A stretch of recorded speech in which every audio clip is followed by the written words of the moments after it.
Pembacaan Alkitab dari Keluaran pasal 32 ayat 1 sampai 14. Ketika bangsa itu melihat bahwa Musa mengundur-undurkan turun dari gunung itu, maka berkumpullah mereka mengerumuni Harun dan berkata kepadanya, "Mari, buatlah untuk kami Allah yang akan berjalan di depan kami, sebab Musa ini orang yang telah memimpin kami keluar dari tanah Mesir. Kami tidak tahu apa yang telah terjadi dengan dia." Lalu berkatalah Harun kepada mereka, "Tanggalkanlah anting-anting emas yang ada pada telinga istrimu, anakmu laki-laki dan perempuan, dan bawalah semuanya kepadaku." Lalu seluruh bangsa itu menanggalkan anting-anting emas yang ada pada telinga mereka dan membawanya kepada Harun.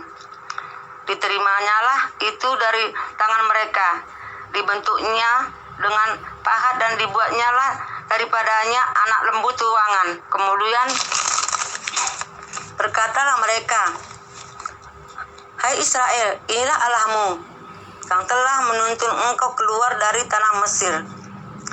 Ketika Harun melihat itu, didirikannya mezbah di depan anak lembu itu. Berserulah Harun, katanya, "Besok hari raya bagi Tuhan, dan keesokan harinya pagi-pagi maka mereka mempersembahkan korban bakaran dan korban keselamatan. Sesudah itu duduklah bangsa itu untuk makan dan minum, kemudian bangunlah mereka dan bersukaria. Berfirmanlah Tuhan kepada Musa, "Pergilah, turunlah, sebab bangsamu yang kau pimpin keluar dari tanah Mesir telah rusak lakunya." Segera juga mereka menyimpang dari jalan yang kuperintahkan kepada mereka.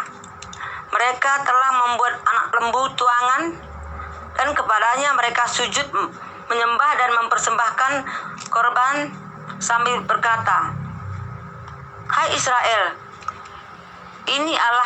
inilah Allahmu yang telah menuntun engkau keluar dari tanah Mesir." Lagi firman Tuhan kepada Musa, "Telah kulihat bangsa ini, dan sesungguhnya mereka adalah suatu bangsa yang tegar tengkuk. Oleh sebab itu, biarkanlah aku supaya murkaku bangkit terhadap mereka, dan aku akan membinasakan mereka, tapi engkau akan kubuat menjadi bangsa yang besar." Lalu Musa mencoba melunakkan hati Tuhan Allahnya dengan berkata, "Mengapa Tuhan murkamu bangkit terhadap umatmu yang telah kau bawa keluar dari tanah Mesir dengan kekuatan yang besar dan dengan tangan yang kuat? Mengapakah orang Mesir akan berkata, Dia membawa mereka keluar dengan maksud menimpakan malapetaka kepada mereka dan membunuh mereka di gunung dan membinasakan dari muka bumi? Berbaliklah dari murkamu yang menyala-nyala itu dan menyesallah karena malapetaka yang hendak kau datangkan kepada umatmu. Ingatlah kepada Abraham, Ishak, dan Israel, hamba-hambamu itu, sebab kepada mereka engkau telah bersumpah demi dirimu sendiri dengan berfirman kepada mereka, Aku akan membuat keturunanmu sebanyak bintang di langit, dan seluruh negeri yang telah kujanjikan ini akan kuberikan kepada keturunanmu, supaya dimilikinya untuk selama-lamanya. Dan menyesallah Tuhan karena malapetaka yang dirancangkannya atas umatnya." Demikianlah firman Tuhan. Judul renungan hari ini, mengingatkan Tuhan. Ayat nas terambil dari Keluaran 32 ayat 14. Dan menyesallah Tuhan karena malapetaka yang dirancangkannya atas umatnya. Remember who you are. Itulah kalimat yang tercetak pada satu kaos saya. Saya memotret tulisan kaos itu dan sering memasang fotonya sebagai status WhatsApp saya untuk mengingatkan diri bahwa saya adalah pribadi yang diciptakan menurut gambar dan rupa Allah, pribadi yang hadir di dunia dalam rahmat cinta kasih Allah. Dalam Keluaran 32 ayat 1-14, Musa mengingatkan Tuhan akan janji berkatnya pada Abraham, Ishak dan Israel, serta semua keturunannya. Musa mendengar bahwa Tuhan sangat marah kepada umat Israel yang memberontak terhadap dia. Maka Musa berusaha melunakkan hati Tuhan, berharap Tuhan mengampuni umat Israel. Ingatlah kepada Abraham, Ishak, dan Israel, hamba-hambamu itu. Mendengar ucapan Musa itu, Tuhan pun menyesal karena malapetaka yang dirancangkannya atas umatnya. Ayat 14. Pertanyaan untuk direnungkan. Apakah Musa mampu mengingatkan Tuhan? Apakah Tuhan bisa lupa diri? Teks Alkitab tidak menjelaskan hal ini. Namun, kita merasakan ada suasana relasi yang akrab antara Tuhan dan Musa. Relasi persahabatan yang saling terbuka. Baik Tuhan maupun Musa, keduanya dapat mengungkapkan perasaan tanpa ragu. Ketika relasi kita dengan Tuhan berlangsung akrab, kita dapat secara terbuka mengungkapkan perasaan kita kepada Tuhan. Kita tahu dan percaya Tuhan tidak pernah lupa diri dan tidak pernah juga ingkar janji. Mengingatkan Tuhan adalah ekspresi cinta kita dalam berelasi dengan Tuhan, sebab kita adalah sahabatnya. Demikian renungan hari ini. Mari kita berdoa.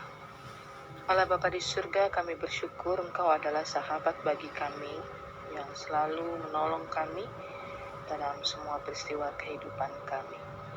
Saat ini kami berdoa untuk tiap keluarga. Tuhan, Engkau yang tahu pergumulan mereka. Dan apapun pergumulannya, biarlah Tuhan kehadiran-Mu tetap terus dirasakan oleh tiap orang, sehingga mereka bisa menghadapi semua pergumulan itu dengan mengandalkan kekuatan yang dari Tuhan.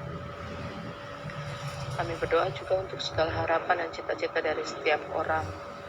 Mereka yang rindu sembuh dari sakitnya, mereka yang rindu pasangan hidup, mereka yang rindu keturunan, ataupun segala bentuk harapan dan kerinduan serta cita-cita yang lain. Tuhan, Engkaulah sumber harapan kami yang akan memenuhi segala kebutuhan dan keperluan hidup kami dan mewujudkan semua cita-cita kami. Kami berdoa untuk mereka yang sedang sakit siapapun dan dimanapun mereka. Engkau hadir bagi mereka, memulihkan, menyembuhkan, serta menyatakan yang terbaik bagi mereka. Kami berdoa untuk mereka yang tengah isolasi mandiri.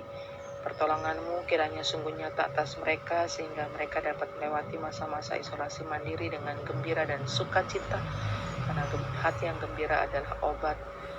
Berdoa untuk Joshua Harianja dan juga Ibu Elizabeth Matondang. Tuhan memberkati isolasi mandiri mereka sehingga mereka dapat segera sembuh.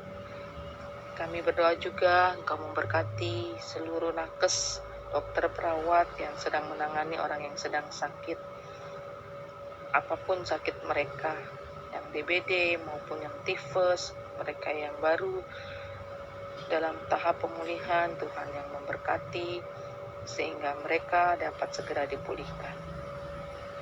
Inilah Tuhan doa dan permohonan kami.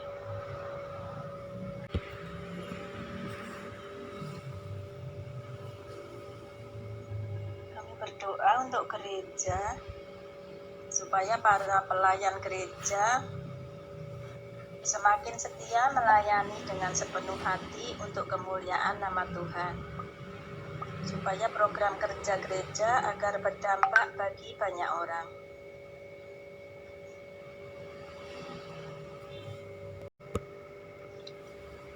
Mari berdoa. Tuhan yang Maha Esa, Bapa kami yang kami hormati dan mencintai, pada saat ini dalam keadaan negara yang sulit dan membawa banyak penderitaan pada sebagian banyak rakyat, kami berdoa dengan sangat supaya pemerintah bekerja melayani rakyat sepenuh hati. Tuhan, kami juga berdoa agar Tuhan membimbing pemerintah dan negara kita supaya ada keadilan dan kesejahteraan yang merata bagi seluruh rakyat Indonesia. Demikian.